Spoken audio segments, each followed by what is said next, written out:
넘치도록 풍성한 주의 은혜라는 제목으로 함께 말씀을 통해 은혜 나누기를 원합니다. 여러분, 오늘 우리가 읽었던 이 디모데전서는 노사도인 사도 바울이 정말 너무나 사랑하는 자신의 영적인 아들처럼 여겼던 디모데에게 쓴 편지입니다. 당시 디모데는 에베소 교회를 담임하여 섬기고 있었는데요, 바울은 영적인 거장으로서 그가 어떻게 하면 에베소 교회를 조금 더 잘 목회하는 데 도움이 될까 하는 마음으로 이 디모데 전서를, 디모데 후서를 써내려갔습니다. 그래서 혹자들은 이 디모데 전후서를 가리켜서 목회서신이다, 목회자라면 반드시 읽어봐야 한다 라고 이렇게 강조하고 있고, 또 우리 일반 성도님들도 가정에서 또 가장으로서 역할을 감당할 때 원리는 똑같으니까 이 디모데 전후서를 잘 읽고 소화하는 것이 참 중요하다라고 그렇게 말을 합니다. 목회의 베테랑인 이 바울이 이제 초보 목사인 저와 같은 디모데에게 목회 레슨을 해주는 것이다 라고 생각하시면 됩니다. 자, 그런데 이런 바울이 이 디모데 전서를 쓸 당시는 다메섹 도상에서 부활하신 예수님을 만나고 거의 한 30년 이상의 시간이 흐른 후였습니다. 그러니까 어마어마한 선교 사역과 어마어마한 업적들을 남긴 바울로 생각하시면 됩니다. 여러분, 당시에 이 바울은 바울 이름만 떠올려도 초대교회 안에서는 위대한 사도, 교회 최고의 영적인 지도자라고 사람들이 모두 다 인정할 만한 인물이었습니다. 여러분, 이 정도 되면 내가 과거에 있었던 그 부끄러운 과거를 굳이 바울이 밝히지 않아도 됩니다. 그는 그전에도 충분히 내가 이러이러한 잘못된 삶을 살았다는 것을 많이 강조했기 때문에 이 디모데에게 이 편지를 쓰면서까지 밝히지 않고 내가 하나님의 손에 붙들려서 얼마나 굵직굵직한 사역들을 감당했는지를 조금 자랑해도 됩니다. 그런데 바울은 전혀 그렇지 않습니다. 여러분, 바울이 자신의 이 마지막 순간까지 자기 자신을 드러내지 않고 자기의 부끄러운 과거를 밝히고 있는데, 우리 13절 말씀을 같이 한번 읽어보도록 하겠습니다. 내가 전에는 비방자요 박해자요 폭행자였으나 도리어 긍휼을 입은 것은 내가 믿지 아니할 때에 알지 못하고 행하였음이라. 아멘. 끔찍한 사람이었다는 겁니다, 쉽게 말하면. 그렇죠? 그리고 15절 하반절도 같이 한번 읽어볼까요? 죄인 중에 내가 괴순이라. 죄인 중에 내가 괴순이라. 사랑하는 여러분, 내가 형편없는 죄인, 소망 없는 죄인, 하나님을 대적하는 죄인이란 사실을 아는 것, 여러분, 이것을 아는 사람은 하나님의 은혜를 붙들 수밖에 없습니다. 은혜는 있어도 되고 없어도 되는 게 아니고, 내가 얼마나 끔찍한 죄인인지 깨닫는 사람들이 진짜 붙드는 것이 은혜이고, 그것의 출발이 바로 복음의 출발이라고 우리는 말할 수 있습니다.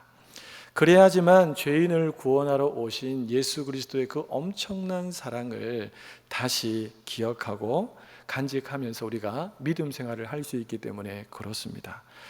여러분, 하나님 마음에 합한 사람 하면 누가 떠오르십니까? 우리 남편. 와, 예. 우리는 하나님 마음에 합한 사람 하면 다윗이 떠오릅니다. 그렇죠? 여러분, 다윗이 하나님께 정말 붙들려서 귀하게 쓰임 받았지 않습니까? 어마어마한 축복을 받았고 또 하나님의 큰 역사를 이루었고, 정말 이제 예수 그리스도의 그 아름다운 천년왕국과 같은 그 왕의 역할들을 친히 조금이라 보여주는 그런 역할들을 잘 감당했던 인물이 다윗이었습니다. 여러분, 다윗이 하나님으로부터 이런 엄청난 은혜와 축복을 받게 된 것은 어떤 마음이 있었기 때문에 하나님께서 그에게 이토록 보통 사람들하고 비교할 수 없을 만큼의 큰 은혜와 축복을 주신 걸까요? 그것은 다윗이 항상 자기 자신을 나는 죄인입니다, 은혜 없으면 못 삽니다, 하나님 나를 붙잡아 주셔야 합니다 라고 하는 그 갈급함을 가지고 하나님 앞에 나아갔기 때문입니다. 우리 시편 32편 5절에 나오는 다윗의 고백을 같이 한번 읽어보겠습니다. 내가 이르기를 내 허물을 여호와께 자복하리라 하고 주께 내 죄를 아뢰고 내 죄악을 숨기지 아니하였더니 곧 주께서 내 죄악을 사하셨나이다. 아멘. 다윗은 하나님 앞에 죄악을 숨기지 않습니다. 여러분, 사람들 앞에서는 숨길 수 있지만 하나님은 다 아시지 않습니까? 내가 앞에서 이런 이야기하고 뒤에서 다른 이야기하는 거 하나님은 다 아십니다. 다윗은 정말 영적으로 민감했기 때문에 아주 작은 죄악까지라도 그는 자기 안에 품고 있을 수가 없었어요. 하나님 앞에 늘 정결한 마음을 구하고 은혜를 구할 수 있었던 것은 자신이 그 작은 죄악으로 말미암아 하나님으로부터 얼마든지 멀어질 수 있고, 그렇게 되면 자기도 모르게 교만해질 수 있고 사람들 하나님의 걸작품을 함부로 대할 수 있다는 것을 다윗은 너무나 잘 알고 있었습니다. 그래서 자기 안에 꿈틀꿈틀 올라오는 작은 죄악들이 있을 때마다 그는 하나님 앞에 다 끄집어내어서 자복하고 또 자복했던 사람이 바로 다윗이었습니다. 철저하리만큼 죄하고 싸웠던 사람이 다윗이었습니다. 사랑하는 여러분, 신앙생활에 있어서 내가 죄인임을 아는 것은 너무나도 중요합니다. 너무나도 중요합니다. 그래야지만 내가 하나님과 다시 만남을 가질 수가 있고, 그래야지만 다시 은혜를 입을 수가 있습니다. 이게 출발점입니다. 출발점. 근데 내가 죄인이 아니야. 나는 저 사람에 비하면 훨씬 더 의롭지. 이런 마음을 가지고 있는 사람은 하나님이 필요 없어요. 하나님의 은혜도 필요 없어요. 자기 잘날 맛에 사는 겁니다. 이런 바울이 비방자요, 박해자요, 폭행자라라고 13절에서 말했고 15절에서는 죄인 중에 내가 괴수입니다 라고 말했습니다. 13절과 15절 중간에 보시면 복음이 들어있습니다. 복음이. 우리 14절 말씀을 같이 한번 읽어보겠습니다. 우리 주의 은혜가 그리스도 예수 안에 있는 믿음과 사랑과 함께 넘치도록 풍성하였도다. 할렐루야. 넘치도록 풍성한 주의 은혜를 받으니까 비방자가 전도자가 되고, 박해자가 목회자가 되고, 폭행자가 선교사가 되고, 죄인 중에 괴수가 주를 위한 순교자로 변화된 것입니다. 무엇이요? 넘치도록 풍성한 주의 은혜를 받으니까 바울의 삶이 완전히 변화된 것입니다. 이 말인즉슨 넘치도록 풍성한 주의 은혜가 임하면 누구든지 절대로 바뀌지 않을 사람은 없다라는 것입니다. 넘치도록 풍성한 은혜가 임하면 절대로 바뀌지 않을 것 같은 내 남편, 내 아내, 내 자녀, 내 부모, 그 친구, 그 사람까지도 하나님은 능히 다 바꾸어 내실 수 있는 분이라는 것이죠. 그래서 거짓과 속임수가 익숙한 사람이 새로운 사람이 되는 것입니다. 하나님의 자녀가 되고 감히 하나님의 귀한 사명을 받아서 그 사명을 감당하는 사명자의 삶을 살겠노라고 결심합니다. 여러분, 주의 은혜가 바울과 같은 사람을 바꾸었다는 것은 누구든지 바꿀 수 있다는 말입니다. 누구든지 변화시킬 수 있다는 말입니다. 그러니까 우리가 여러분 사람들을 바라볼 때 저 인간은 바뀌겠나? 내가 10년을 지켜봤는데 똑같은데 바뀌겠나? 그렇게 가슴을 치며 안타까워하지 마시고 어떻게 해야 합니까? 하나님, 넘치도록 풍성한 은혜를 부어주십시오. 그렇게 기도해야 합니다. 중요한 것은 그 주의 은혜를 어느 정도 아느냐에 따라서 변화의 속도와 변화의 크기가 결정나버립니다. 사랑하는 여러분, 바울은 넘치도록 풍성한 주의 은혜라고 했습니다. 그러니까 그는 그 은혜에 잠길 수밖에 없었어요. 그렇죠? 그 은혜 안에서 수용할 수 있을 정도였고, 그 은혜 안에 잠수할 수 있어. 완전히 그 모든 삶을 덮어버리고 남을 넘치도록 풍성한 은혜를 받았던 사람이 바울이었습니다. 그런데 안타까운 것은 어떤 사람들은 똑같은 하나님을 믿고 똑같은 복음을 통과했음에도 불구하고 넘치도록 풍성한 은혜가 아니고 발바닥에 찰랑찰랑 하는 은혜.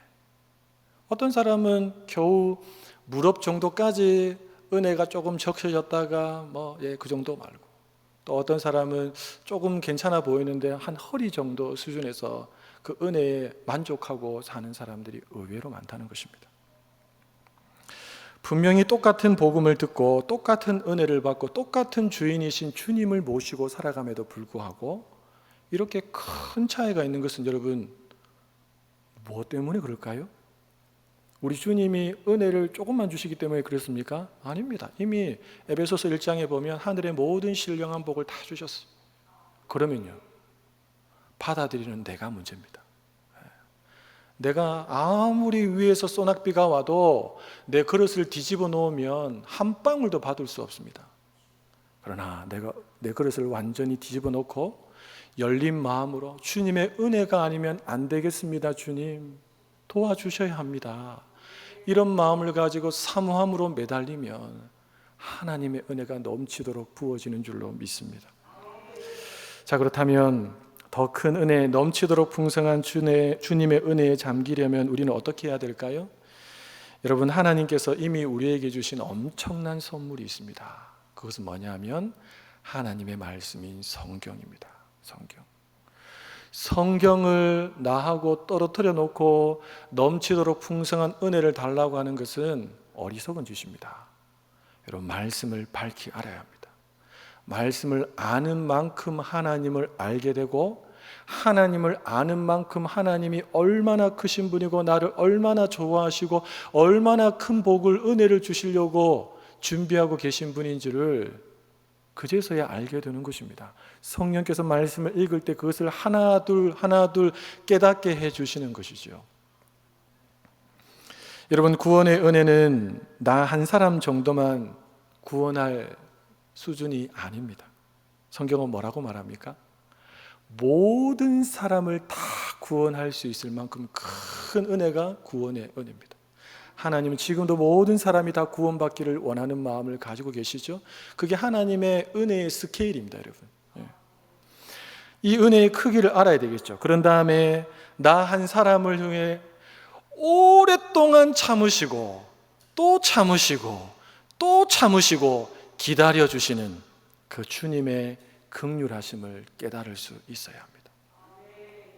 여러분, 저도 신앙이 되게 약할 때는요, 제가 막 앞장서서 막 하려고 막 했었어요. 내가 막 저 사람 이렇게 막 하면 그 사람 바꿀 수 있겠다라고 생각했어요. 천만에요. 아닙니다. 더 꼬입니다. 내가 절대로 못 바꿉니다. 주님의 은혜가 임해야지 바뀌는 겁니다. 그러면 방법이 달라져요. 그 사람을 막 붙들고 이렇게 해야 된다, 이렇게 해야 된다 하던 사람이 그 손을 내려놓고 손을 모으고 하나님 앞에 엎드리는 겁니다. 하나님, 정말 그 사람이 은혜를 알았으면 좋겠고 그 사람이 진짜 변화되었으면 좋겠는데 하나님, 저는 못합니다. 제가 할 수 있는 것까지는 하겠지만 하나님, 제가 더 이상 못합니다. 하나님이 하셔야 합니다. 여러분, 내가 막 해갖고 사람이 바뀌었어요. 간혹 한 명이 바뀔 수 있다고 치봅시다, 여러분. 그러면 그 영광을 누가 가져갑니까? 내가 가져갑니다. 그럼 하나님께 엎드려서 하나님이 바꿔주셔야 합니다, 하나님이 하셔야 됩니다 하고 기도하는 사람은요, 누구에게 영광 돌릴까요? 하나님께 영광 올려드립니다. 저는 우리 사랑하는 성도님들의 하나님의 은혜에 대한 그 수준이 갈수록 더 커졌으면 좋겠습니다. 정말 하나님께서 우리 대한교회 위에 은혜의 수위를 매주마다 더 높여주시면 좋겠어요. 그래서 이상하게 저 문을 열고 탁 들어와서 앉으면 그냥 마음이 편안해지고, 분명히 내가 지난밤에 잠을 많이 못 자서 예배 시간에 졸 것 같았는데 이상하게 졸음이 안 들고, 이상하게 말씀이 들려지고 말씀이 깨달아지고 주를 위해 살고 싶은 마음이 생기고 하나님 나에게 주신 거 주를 위해 쓰고 싶은 마음이 생기는, 여러분 그걸 누가 하십니까? 저는 못합니다. 저는 못합니다. 하나님이 하셔야 합니다. 매주마다 제가 기도합니다. 하나님, 내일 주일인데 은혜의 수위를 높여주십시오. 다양한 성도들이 다양한 삶의 방식을 살다가 이 자리에 와서 다양한 자리에 앉을 텐데 하나님, 저는 못합니다. 하나님이 한 사람 한 사람 만져주십시오. 여러분, 옛날 어느 나라의 왕이 사냥을 하러 갔다가 아주 지혜롭고 충성스럽게 보이는 목동 한 사람을 만났습니다. 그래서 왕이 그 사람을 스카우트합니다. 왕궁으로 데려왔어요. 왕이. 와, 대단한 일이죠. 저 목동이 왕궁으로 갔으니까. 이 목동은 왕이 생각한 대로 왕이 맡겨준 일들을 충성스럽게 작은 일인데 잘 감당했대요. 왕이 좀 지켜보니까 얘가 진짜 지혜롭고 얘가 정말 사람이 괜찮은 거예요. 그래서 왕이 어디까지 맡기냐니까 나라의 재정을 관리하는 정말 중요한 고위직에다가 이 목동 출신을 갖다가 딱 세워놓은 겁니다. 이 목동 출신이 그 자리에서 잘했을까요? 못했을까요? 잘했습니다. 내가 역시 사람을 잘 세웠구나 싶었어요. 자, 그런데 한 사람이 잘 되면 주변에서 항상 시기하는 사람이 있습니다. 그렇죠? 어디를 가든지 꼭 2명이 있습니다. 시기하는 사람. 아니, 저 사람은 목동인데 왕궁에 들어온 것도 못마땅한데 어떻게 저 높은 쥐까지 올라가서 왕의 신임을 얻나? 어떻게 하면 내가 저 사람을 저 자리에서 끌어내릴 수 있을까? 이렇게 작당모의하는 사람들이 3, 4, 5 생기기 시작한 거예요. 그러면서 이제 흠을 잡아야 되니까 유심히 그 사람의 삶을 사람을 붙여서 들여다보기 시작한 겁니다. 마치 다니엘의 흠을 잡는 것처럼. 근데 아주 특이한 행동 하나를 발견한 겁니다. 이 사람이 어느 날 되면 갑자기 저 높은 곳에 있는 창고에 올라가서 문을 닫아놓고 좀 어느 정도 있다가 다시 내려오는 겁니다. 그리고는 거기 문을 딱 잠궈버리고 누가 거기 올라가려고 하면 절대로 못 올라가게 막아 세운 겁니다. 그래서 이 사람들이 생각하기를 저 창고에다가 저 사람이 나라의 돈을 조금씩 빼갖고 몰래 숨겨두고 있구나. 드디어 잡았다. 이렇게 생각하고 왕에게 찾아갑니다. 왕이시여, 나라의 재정을 맡은 저 관리가 나라의 돈을 빼갖고 자기가 혼자만 갈 수 있는 그 창고에다가 돈을 모아두고 있는 것 같습니다. 왕이여, 심각한 일인데 절대로 그냥 넘어가면 안 됩니다. 왕이 그러진 않을 텐데 설마? 라고 하면서 재정적인 문제니까 큰 문제 아니겠습니까? 그렇다면 한번 조사해봐라 라고 이제 허락을 해줬어요. 그리고 왕도 그 자리에 함께 갔습니다. 여러분, 창고 문을 열었어요. 창고 문을 열고 여기저기 막 뒤져보는데 창고에서 발견된 것은 돈이나 금이나 뭐 돈 나가는 가치 있는 것들은 하나도 없고 낡아 빠진 조끼 한 벌, 너덜너덜해진 장화 한 켤레밖에 없었대요. 그래서 왕이 이 목동 출신의 신하에게 이렇게 물었대요. 아니, 너는 왜 보잘것없는 누더기 옷과 다 떨어진 장화를 보물처럼 감추어 두고 있느냐라고 물었어요. 여러분, 그때 그 신하가 이렇게 대답했다고 합니다. 왕이시여, 제가 왕의 부르심을 받았을 때 가진 것이라고는 그 2가지밖에 없었습니다. 저도 사람인지라 때로는 왕의 은혜를 잊어버리고 제 마음대로 살고 교만해지려 합니다. 그럴 때마다 저의 부족한 과거를 보고 제 마음을 바로잡고 왕의 은혜를 다시금 생각했습니다.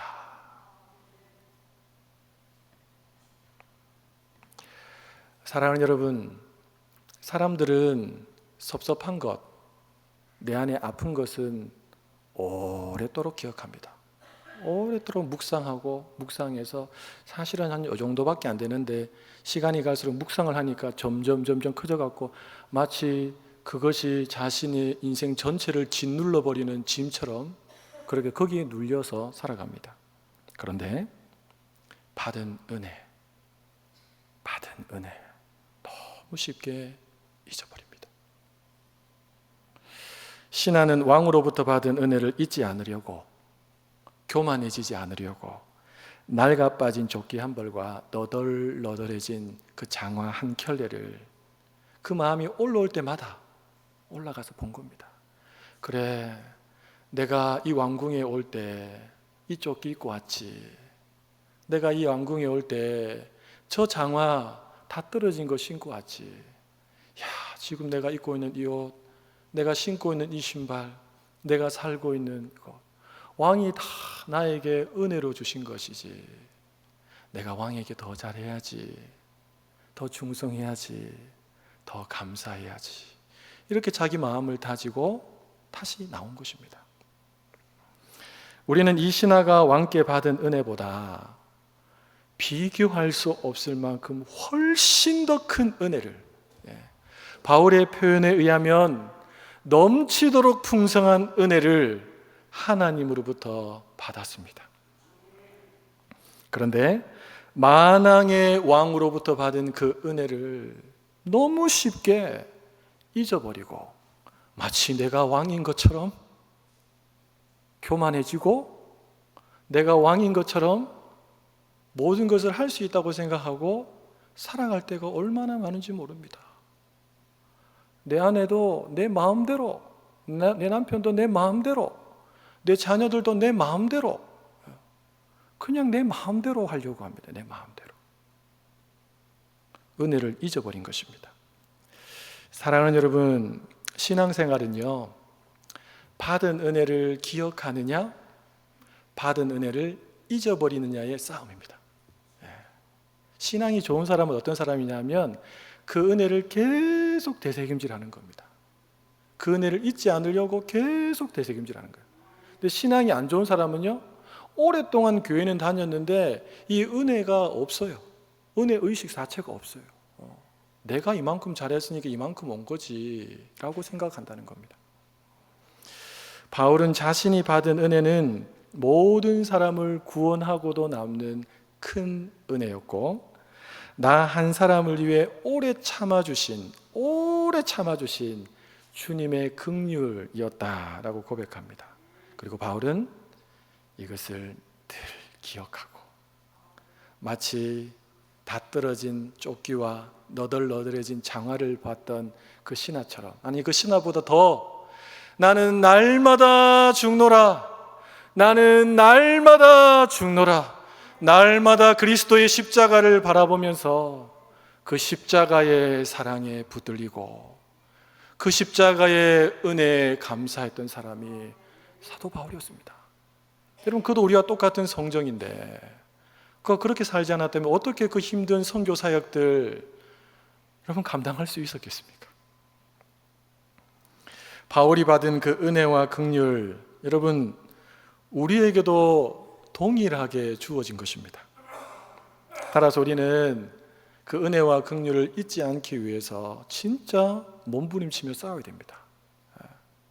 내가 입으로 고백하거나 혹은 하나님의 말씀을 펼쳐서 그 말씀을 통해서 하나님이 어떤 분이신지, 얼마나 큰 은혜를 부어주셨는지를 하나하나 지성으로 깨닫고 받아들이는, 더 나아가서 하나님을 찬양한다든지 가장 좋은 방법은 복음을 전하는 것입니다. 그러면 내 안에 식어졌던 은혜의 감동, 하나님의 구원의 기쁨이, 이야, 나는 열심히 복음을 전했는데 한 사람도 안 믿는데 나는 어떻게 믿게 된 거지? 은혜구나, 하나님의 은혜구나. 여러분, 제가 새벽 기도회 때 한 2번 정도 예화로 김익두 목사님 이야기를 좀 했었습니다. 오늘 조금 더 자세하게 김익두 목사님 이야기를 좀 하려고 합니다. 사진을 한번 보시겠습니까? 한국의 위대한 부흥사 김익두 목사님이십니다. 이분은 젊은 시절에 시장에서 아주 유명한 악명 높은 깡패였습니다. 깡패. 이 김익두는 16살 때 과거 시험에 응시했다가 떨어집니다. 고향으로 내려와서 사업을 했는데 사업도 실패합니다. 그때부터 술 마시고 노름하고 사람 때리고 술 마시고 노름하고 사람 때리고 술 마시고 노름하고 사람 때리고 이런 삶만 구체적으로 더 확장시켜 나가면서 살아갔던 사람이 김익두였습니다. 그러니까 사람들이 다 싫어했죠. 김익두 나타났다 하면 사람들이 다 숨을 정도로, 얼굴도 안 마주치고 눈도 안 마주칠 정도로 굉장히 악명이 높았습니다. 그러던 어느 날 거리를 지나가는데 금발의 서양인 선교사님이죠. 선교사님이 김익두를 잘 모르니까 김익두에게 전도지를 이렇게 주면서 이렇게 말했다고 합니다. 예수 믿고 천당 가세요. 이렇게 줬어요. 그러니까 김익두가 전도지를 딱 받아서 코 큰 사람이 한국말도 하네 이러면서 이제 신기하다는 뜻이지 이걸 가지고 그대로 코를 흥 하고 풀어버렸대요. 그러자 선교사님이 김익두에게 이렇게 말했어요. 당신 전도지로 코 풀면 코 썩어요. 이렇게 말했어요. 전도지로 코 풀면 코 썩어요 이야기를 듣고 그냥 잊었는데 잠을 자려고 누웠는데 계속 그 코 큰 선교사님이 하셨던 전도지로 코 풀면 코 썩어요. 코 썩어요. 코 썩어요. 코 썩어요. 이게 계속 들리는 거예요. 잠이 안 와요. 잠이. 두려워서 잠이 안 오는 거예요. 또 왠지 또 코가 또 간질간질하기도 하고 막 진짜 막 썩어가는 것 같은 느낌도 들고 막 이러니까 막 두려운 거예요. 그래서 잠을 거의 못 자고 그 다음날 일찍 일어나서 그 선교사님을 찾아갑니다. 찾아가서 이렇게 말합니다. 어떻게 하면 코 안 썩습니까? 이렇게 물었어요. 그러자 이 스왈렌이라고 하는 선교사님인데 이렇게 말했습니다.